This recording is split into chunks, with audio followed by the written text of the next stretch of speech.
Hola chicos, el día de hoy me toca el tema de ideología de los alimentos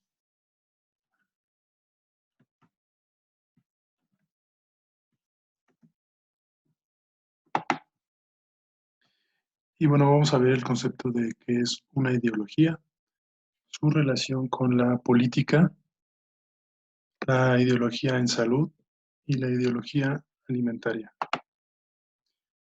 Bueno, existen de forma general dos conceptos de ideología, un concepto que es epistemológico o también conocido como negativo, escrito principalmente por Karl Marx. Y otro concepto de ideología que es más neutro y tiene que ver con la sociología. Y está descrito por Mannheim, Selinger, Sánchez Vázquez en español, entre otros autores. Bueno, según los autores Marx y Engels, una ideología son ideas de una clase dominante que expresan relaciones materiales que son concebidas como ideas. Por tanto, las relaciones que hacen de una determinada clase la clase dominante son también las que confieren el papel dominante a sus ideas. Es un poco rebuscado esta definición, pero lo que quiere decir básicamente es que tenemos en oposición las ideas que tiene una clase superior en términos de jerarquía, no en términos de valor, sino que una clase que domina a una clase dominante. Esto habla un poquito de la teoría de clases, donde en la sociedad pues tenemos diferentes divisiones históricas eh, de acuerdo a sus ingresos, ¿no? O a sus profesiones. Tenemos o teníamos antes eh, monarquías, ¿no? Señores feudales, teníamos la burguesía, ¿no? Teníamos diferentes clases sociales. Entonces, para Marx, la ideología son todas estas ideas que permiten a la clase dominante someter a la clase dominada. Entonces, en esta definición tenemos ideas, tenemos una clase dominante y también tenemos esta concepción de relaciones materiales. Esto de relaciones materiales se refiere a que unos son los patrones y otros son los trabajadores. Existen diferentes contratos o diferentes jerarquías, diferentes roles dentro de la sociedad. ¿Sí? A eso se refiere estas relaciones materiales.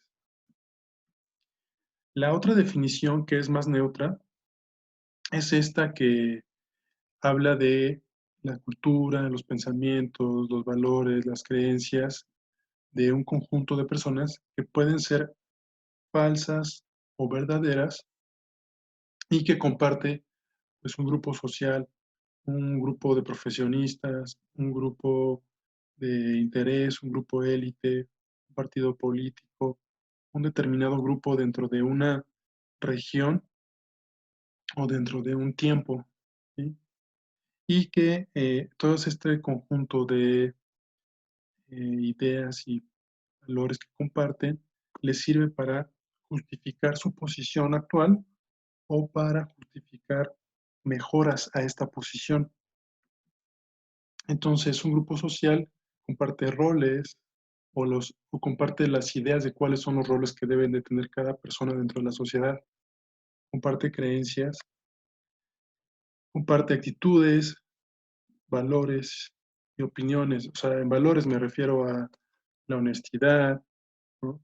la, la ética, todas estas cuestiones que tienen que ver con el humanismo, ¿no? La sinceridad. Este, en actitudes, ¿no? Con todas estas expresiones de los sujetos que tienen bajo diferentes circunstancias, ¿no? Cómo se comportan en, a la hora de comer, cómo se comportan a la hora de hacer actividad física, cómo se comportan a la hora de divertirse, cómo se comportan en el trabajo, ¿no? Ese grupo social comparte también opiniones sobre eh, los grandes inquietudes del ser humano, ¿no? Y este grupo social también comparte ideas sobre los roles, cuál es el rol que debe tener una mujer, un hombre, un anciano, cuál es el rol que debe tener el patrón, cuál es el rol que debe tener el esclavo. Y tienen creencias alrededor de la salud, alrededor de la religión, alrededor de todos los ámbitos que tienen que ver en la vida, ¿no? Bueno, existen, de acuerdo a estas definiciones, más social, creencias personales y creencias sociales. Las creencias personales, pues son las que tiene un individuo y que no son compartidas por el grupo, y las creencias sociales, en contraste, pues, son aquellas que son compartidas por profesionales, por un grupo comunitario, por un grupo religioso, por un grupo político.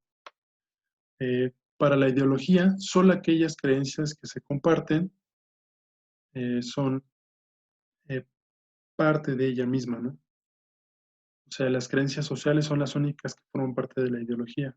Las creencias individuales no son consideradas ideología. En esta definición sociológica, ¿no?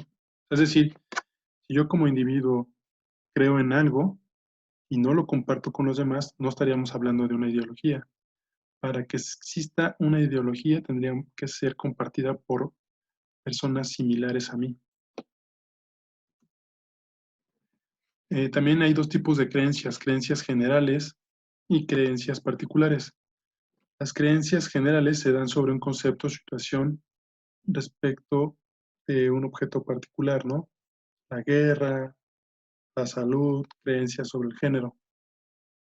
Y las creencias particulares son aquellas que se refieren al hecho o situación definidas en un tiempo y un lugar. La guerra, pero la guerra específica, ¿no? La guerra de Vietnam. La salud, pero la salud de los mexicanos. El género, pero cosas del género. El feminismo, ¿no? Bueno, la ideología pues está relacionada con la política. Pero primero tenemos que definir qué es política. Y bueno, política es todo aquello que le interesa a la comunidad, a la sociedad en su conjunto, ¿sí? Y se considera que la ideología o que las ideologías son la base de la política, de manera que una sociedad instituye un determinado orden social que va requiriendo de esta ideología o este sistema de creencias. Entonces, tenemos la ideología, que son las creencias, los valores, los discursos, las representaciones, los roles, todo lo que compartimos de explicación de el mundo, ¿no? Y la relación de las personas, cómo debe ser. Esto sustenta, pues, un orden social. Aquí ya empezamos a generar acuerdos. Entonces definimos ordenamientos jurídicos, ¿no? Constituciones y luego leyes particulares, distribuciones de deberes, qué cosa le toca hacer a cada quien. Puede ser esto de manera formal o de manera informal. Jerarquías, ¿no? Tenemos jerarquías militares, políticas, laborales. ¿Sí? Y estos tienden a generar políticas especiales de eh, salud, alimentación y de seguridad, por ejemplo. Bueno, llegando ya en parte a la cuestión de las ideologías de los alimentos,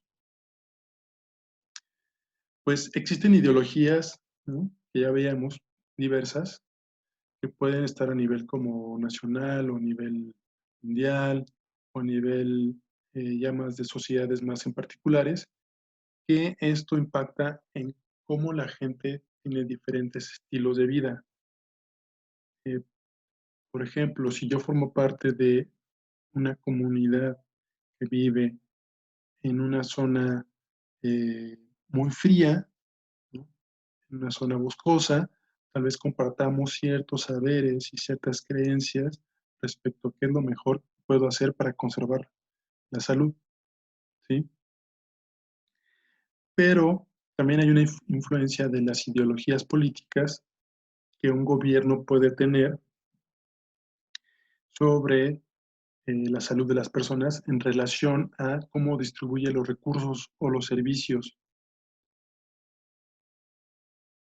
Bueno, la primera parte, en la ideología de los grupos, por darles un ejemplo, eh, hay algo que, que es la composición corporal. La composición corporal saludable o el cuerpo saludable y atractivo.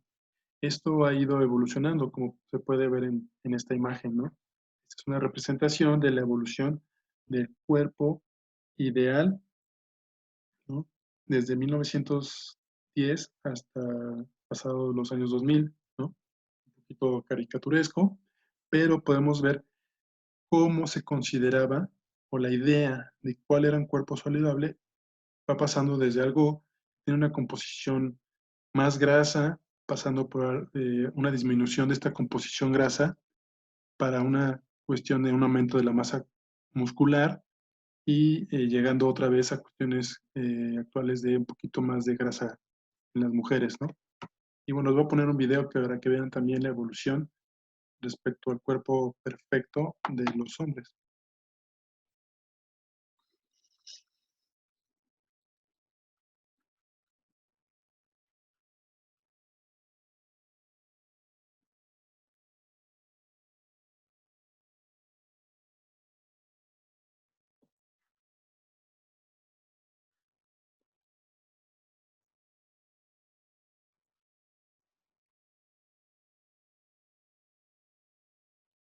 Aquí lo que dice que al principio, pues la obesidad era sinónimo de salud y de un buen estatus social.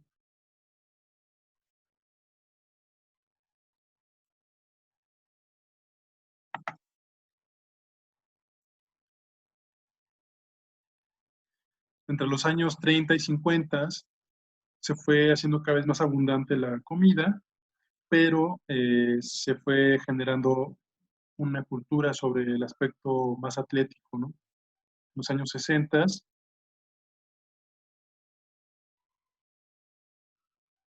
un poco esta cuestión de los hippies, ¿no? Y el rock, ¿no? Y esta cuestión de estar en contra de la burocracia, pues generó diferentes tipos de cuerpo, ¿no? Entre los 70s y los 80s, personas como los fisiculturistas como Arnold Schwarzenegger generaron esta visión de un cuerpo sumamente muscular, ¿no? Como el ideal atractivo y saludable.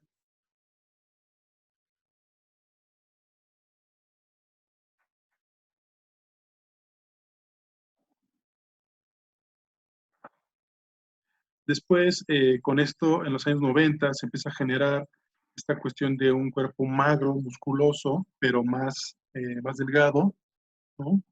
Algo que persiste en la actualidad, ¿no? Son los cambios ya más rápidos.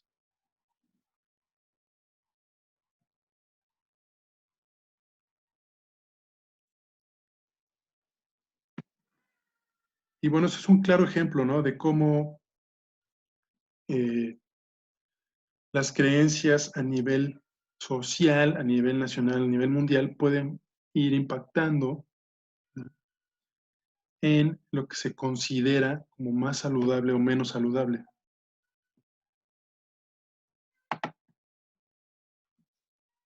Aquí hay diferencias también que existen entre los países, no solamente es entre el tiempo. Les traigo pues unas imágenes que hablan de el ideal corporal en Estados Unidos y el ideal corporal, por ejemplo, en Serbia. Esto tiene pues implicaciones en salud, no solamente en la cuestión estética. Tener un cuerpo delgado y con menos grasa, con una composición corporal más magra, pues implica tener un estado metabólico mucho mejor en comparación de alguien con sobrepeso o obesidad y una composición corporal con mayor grasa, ¿no? Que puede tener resistencia a la insulina, que puede tener tal vez dolores en las rodillas, que puede tener problemas de hipertensión. Ahora, ¿cómo influyen los sistemas políticos en los sistemas de salud? Pues existen diferentes sistemas de salud, perdón, sistemas políticos. Los sistemas democráticos se pueden dividir de forma general en parlamentarios y en presidenciales. Los parlamentarios son aquellos donde tienen muchos representantes, ¿no? Que pueden ser estas cámaras de diputados, de senadores o de seniors o de los lords, ¿no? O de personas que forman parte de un conglomerado, de un grupo que toman las decisiones.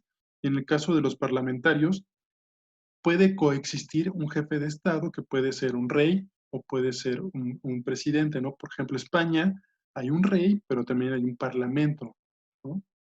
Los presidenciales, pues es por ejemplo el caso de México, ¿no? Es una democracia presidencial. Hay sistemas autoritarios, hay algunas que se llaman democracias degradadas, donde en teoría la gente puede votar por un presidente, pero lo que se ha visto es que este presidente se mantiene durante 1, 2, 3, 4, 5, muchísimos periodos, casi hasta que se muere, y además su familia o la sucesión está dada por personas de su familia, ¿no? Entonces es una democracia por eso degradada.